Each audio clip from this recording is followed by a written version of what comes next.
Hello and welcome to another episode of Property Ponderings, the podcast where we dig deep into the world of property buying and renovating, giving you property advice to ponder. I'm Craig Nicol from Nicol Buyer Advisory here in Melbourne, Australia, and I'm here to turn your property dreams into a reality. With over 15 years of property experience, I'm looking to pass what I can on to you to hopefully assist you in your buying journey. Today's episode is all about understanding how Australian house prices compare to the rest of the world. By the end of our chat, you'll have a clearer perspective on where Australia stands in the global property market and what that means for you as a buyer or investor. So let's dive in and get one step closer to your dream property.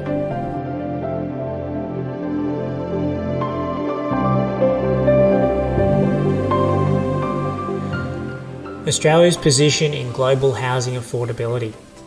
When we talk about housing affordability, a common metric used is the median multiple, which is the ratio of median house price to median household income.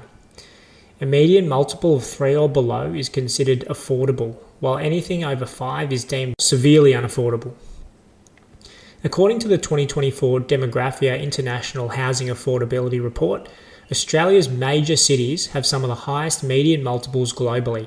Sydney, for instance, has a staggering median multiple of 13.8, making it the second least affordable city in the world, just behind Hong Kong.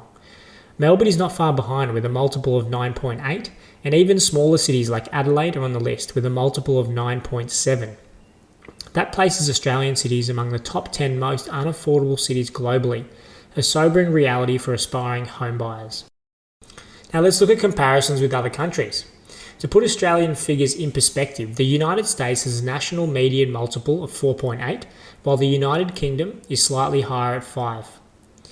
Even highly urbanised countries like Canada, which shares many similarities with Australia in terms of population density and urban sprawl, typically have a median multiple closer to 6 or 7 in cities like Toronto and Vancouver. But Australia's housing market also outpaces countries where housing has traditionally been considered expensive, such as Japan. Despite high urbanisation in cities like Tokyo, Japan's effective land use policies and high-density housing keep prices relatively affordable compared to Australian cities. So yes, Australia's housing market is not just high, it's at the top of the global chart. Let's break down some of the key factors contributing to these high prices. Firstly, limited land supply and zoning restrictions. Australian cities, particularly Sydney and Melbourne, operate under urban containment or urban growth boundary policies, which limit urban sprawl to preserve green space and reduce infrastructure costs. While this sounds great in theory, the reality is that this has restricted land supply for new housing developments, significantly inflating land prices. Also, zoning laws in Australia are known to be stringent, making it difficult to build high-density housing in desirable areas. These planning restrictions increase costs for developers, and that cost is inevitably passed on to buyers. The second reason is population growth. Australia's population has grown significantly over the past decade, and that's largely by immigration. The Australian Bureau of Statistics reports that a majority of this growth occurs in metropolitan areas, which adds to the housing demand in already stretched markets like Sydney, Melbourne and Brisbane. For example, Melbourne consistently ranks as one of the fastest growing cities in Australia, adding tens of thousands of new residents annually.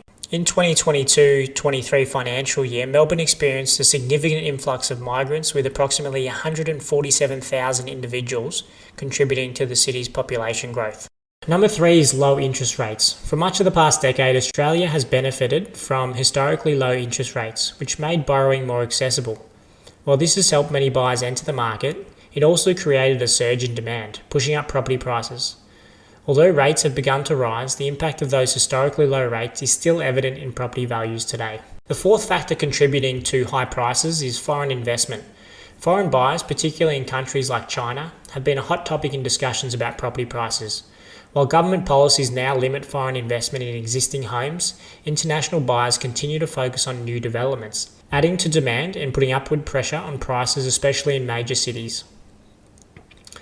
The fifth contributing factor for high prices is the Aussie dream. Let's not forget that the cultural factor, the great Australian dream of owning a freestanding home on a quarter-acre block. This aspiration fuels demand for detached housing, even as affordability pushes many buyers towards apartments and townhouses. Let's have a quick look at historical context here. To understand just how high Australian prices are today, it's worth taking a quick trip down memory lane. In the 1970s, the median house price in Sydney was roughly 3.5 times the average annual income, still considered affordable by today's standards. Fast forward to the present day, and that number has soared to 13.8 times. This demonstrates how quickly housing affordability has deteriorated over the decades. So what does this mean for buyers and investors? The implications of these high prices are far-reaching, so let's break them down into two categories: buyers and investors. For buyers, saving a deposit is a big deal. High prices mean bigger deposits are required. Many first-home buyers now rely on parental assistance or government grants to bridge the gap.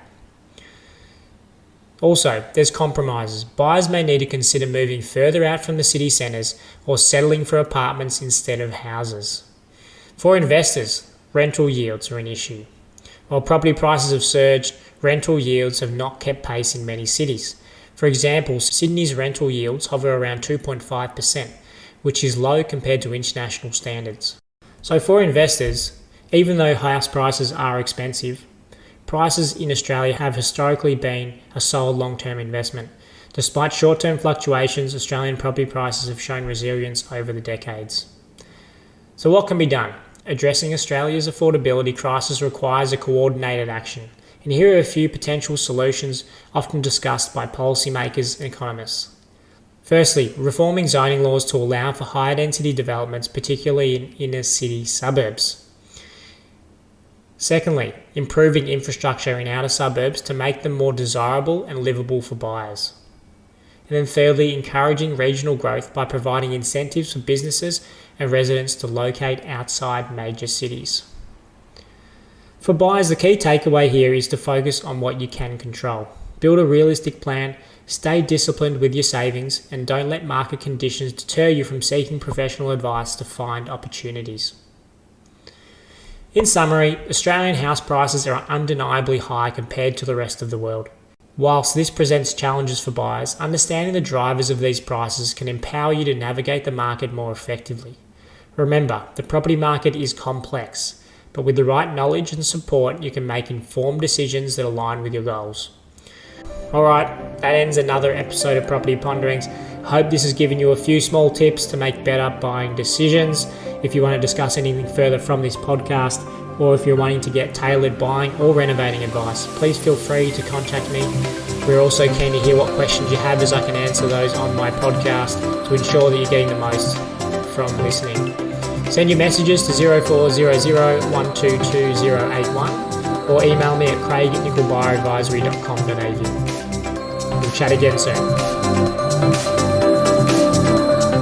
Information provided in this podcast is for general information purposes only and does not constitute financial, legal or professional advice. While we aim to provide accurate and up-to-date information, every property transaction and investment is unique. You should seek the advice of a qualified professional before making any financial decisions. The opinions expressed in this podcast are our own and are not a substitute for tailored advice from a financial advisor or a real estate professional. We encourage you to consult with a qualified expert who can address your specific needs and circumstances.